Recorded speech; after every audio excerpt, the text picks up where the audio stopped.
Welcome back to my channel. বন্ধুরা, আশা করছি তোমরা সকলে খুব ভালো আছো। আমিও খুব ভালো আছি। মাই simple life blog with child education 9844 সকলকে স্বাগত। দেখতেই পাচ্ছ একটা ব্রেকফাস্ট রেসিপি নিয়ে তোমাদের সামনে চলে এসেছি।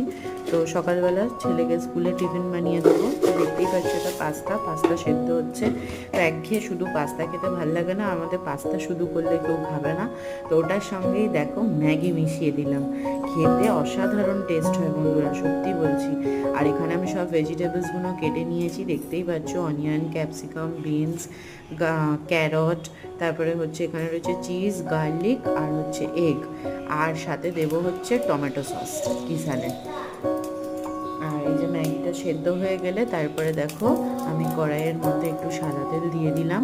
এরপরে হচ্ছে যে গার্লিকটা একটু করে রেখেছি, ঘষে রেখেছি, সেই গার্লিকটা এটার মধ্যে দিয়ে আর কি একটু নাড়াচাড়া করে নেবো।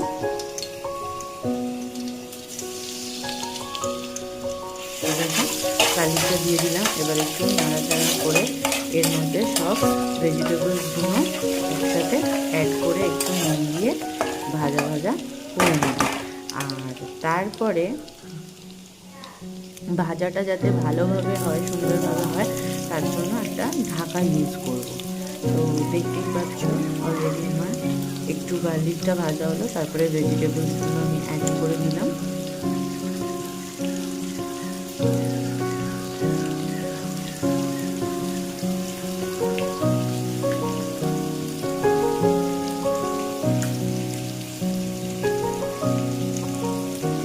সকালবেলা না চটজলদি এইসব ব্রেকফাস্টগুলো বানাতে খুব ভালো লাগে।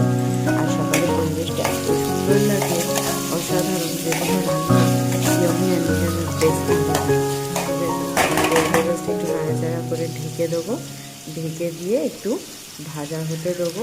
তারপরে এর সাথে ওই যে বয়েল করে রাখা ম্যাগি, ওই ম্যাগিটা মিশিয়ে দেবো।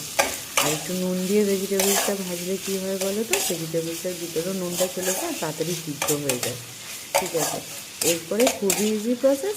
যখন তোমার ভাজা ভাজা হয়ে আসবে তখন একটুখানি ডিমটা মাঝখানে দিয়ে ওটাকে ফ্রাই করে নিয়ে ম্যাগিটাকে মিশিয়ে তার ওপর দিয়ে একটুখানি চিজ দিয়ে বাস তোমার ম্যাগি পাস্তা রেডি।